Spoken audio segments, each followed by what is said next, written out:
Apparently, 12% of all gym signups happen in January, while the rest of the year they see about 8%. But why wait until the new year to get into the best shape of your life? What is so different about a new year when we have a new day today? Small habits become your lifestyle, so if we make the necessary changes now, then by the new year, you're already getting started. The goal of this video is to help change your mindset around healthy living. My name is Maya Lee, and here is how fitness continues to positively impact me even at the age of 30. Let's jumpstart your fitness journey and change your life. I actually didn't really like fitness at all in my early 20s, and I would literally just sit and ride my bicycle while being on my phone, and I thought that was enough. I thought I made it to the gym, I put in an effort. So in my early 20s, I really was like, fitness is not fun. Why do all these people go to the gym every day? But now I love working out. So when it comes to nutrition, I've actually always been interested in food and just how it fuels our body. And I actually thought about being a dietitian. And so I really looked into what that journey would be like and how to be healthier. But I ended up becoming a teacher, and then now I'm a YouTuber. Number 1, strong, not skinny. Now, being skinny can actually be genetic. There are some people who are just very thin naturally, and no matter how much they eat, they just don't gain a lot of weight, or they don't really eat that much. That could be normal. But I want everyone to focus on the fact that it's about being strong, not skinny. Because what's the point of hitting whatever weight that you want if you get tired going up the stairs, if you can't carry a heavy box? You want to focus on building strong muscles,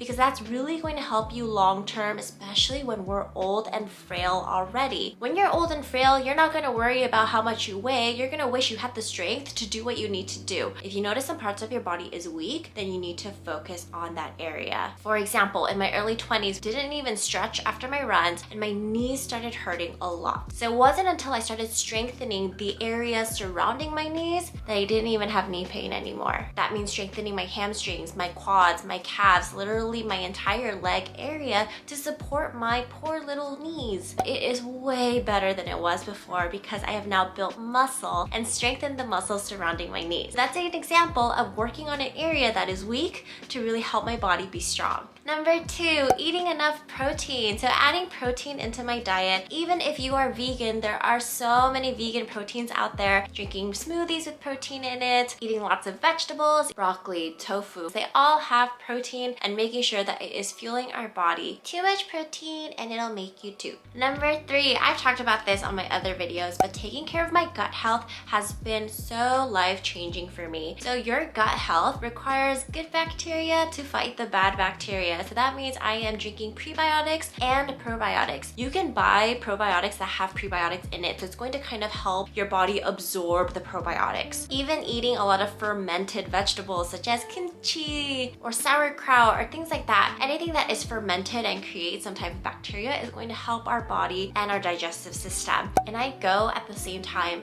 every single day. And that just means that my body is regulated to a schedule and a routine, and it knows she woke up, it's time to go. So take care of your gut health and your digestive system, which also is impacted by stress. So finding ways to regulate ourselves when we are stressed is incredibly important too. Number 4, of course, our mental health also plays into just how our bodies feel. So I went to therapy for 3 years. I also really focus on my spiritual life with the Lord, just ensuring that I am doing what I can to take care of this anxious body of mine. Number 5, which is a really big one, exercise as a lifestyle and not an obligation. If it's an obligation, you might show up to the gym, you might show up to your workout, but you're not really getting the most out of it because you don't really want to be there. So you need to find a workout that is entertaining for you. Try to get people to come with you, even if you don't want to, because going through a fitness journey with other people is so much more exciting. And if you don't have other people around you, you can also make friends at the gym. If you consistently go at the same time throughout your weeks, I guarantee you're gonna start to see some familiar people. Lately, I have been trying out a bunch of different workouts. So I go to Pilates, I run, I cycle, I strength train, box. I try to just get my body moving. which leads to my next point of using your time efficiently. So when I am going to my workout, I am making sure that the full time I am there, I am maximizing my fitness workout. So my heart rate is up. I'm not just, taking it slow for 50 minutes because I really want to maximize the time that I am there, which means I actually don't need to work out every single day because that would be very exhausting. I have found that 3 to 4 times a week is perfect for me, but when I do go, I am all in. Whatever the instructor says, I am doing it. I'm following along as best as I can. If I'm going to the gym by myself, then I'm trying to move quickly and efficiently with my workouts, which means no cell phones. I mean, you can use your phone for music or if you need like a small break, but breaks shouldn't be longer than a minute. And then that leads me to my next point is moving your body as much as you can every single day. And even in my 30s, my metabolism is starting to slow down.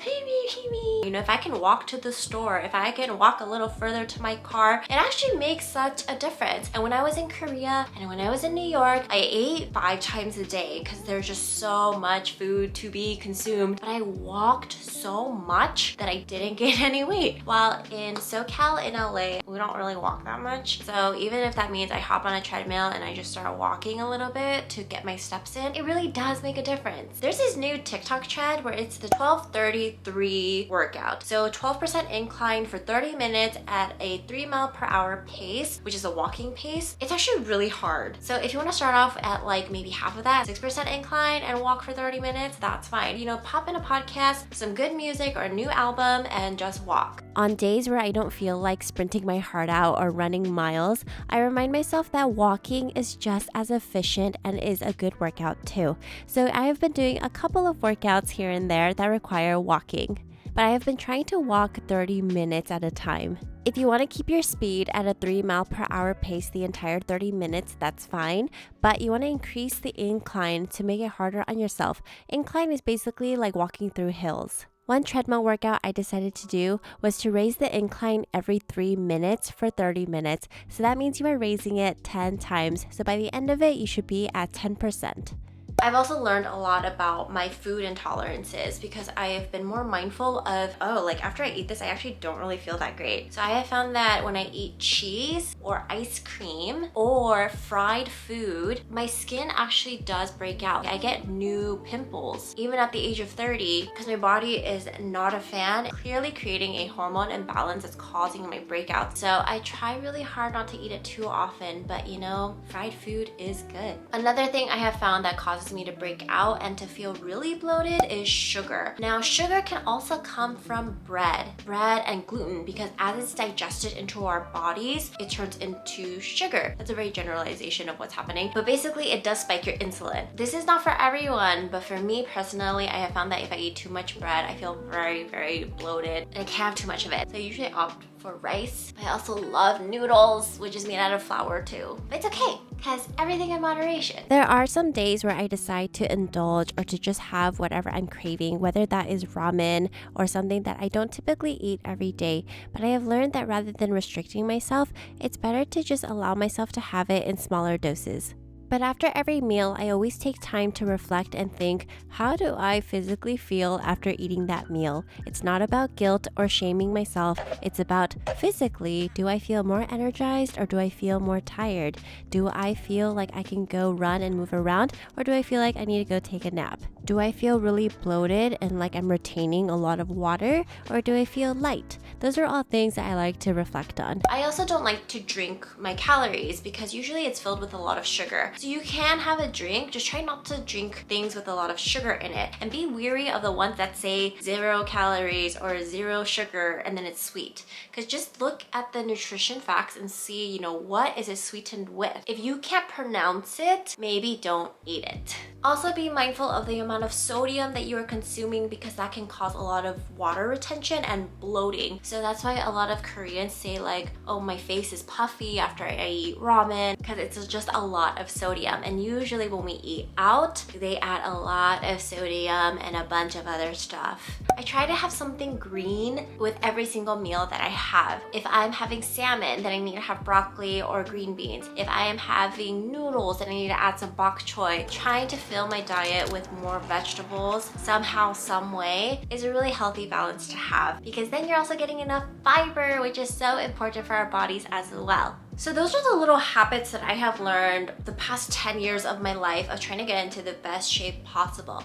I try to do cardio 2 to 3 times a week. I lift 2 to 3 times a week. Now cardio can look like anything really, but anything that requires me to kind of like jump around and get my heart rate up is considered cardio. And strength training is anything that requires me to push and pull is strength training. Now doing all of that has changed my physique. I used to look like a very small twig, but now I don't. I used to always tell myself, I can't do this. Running more than a mile, I can't do this. That's not for me. But if you say that to yourself, then it truly won't be for you because you already said you can't. But if you push yourself a little harder, you're going to see, oh, actually, I can. If you only run 1 mile, don't run 2 miles that day. But take baby steps. Maybe instead of 1 mile, you run 1.25 miles, kilometers. I'm always trying to push my endurance, and that also comes from your core. I've been reading a lot about our pelvic floor and how we really need to strengthen that because it's so life-changing. Because any type of movement that we do, we actually should be engaging our core. Now, engaging your core is if someone were to just come and punch your tummy, kind of flex it, and that is engaging it because you're trying to push back. When you are on the floor doing any type of sit-up, you don't want your back to be arched like this.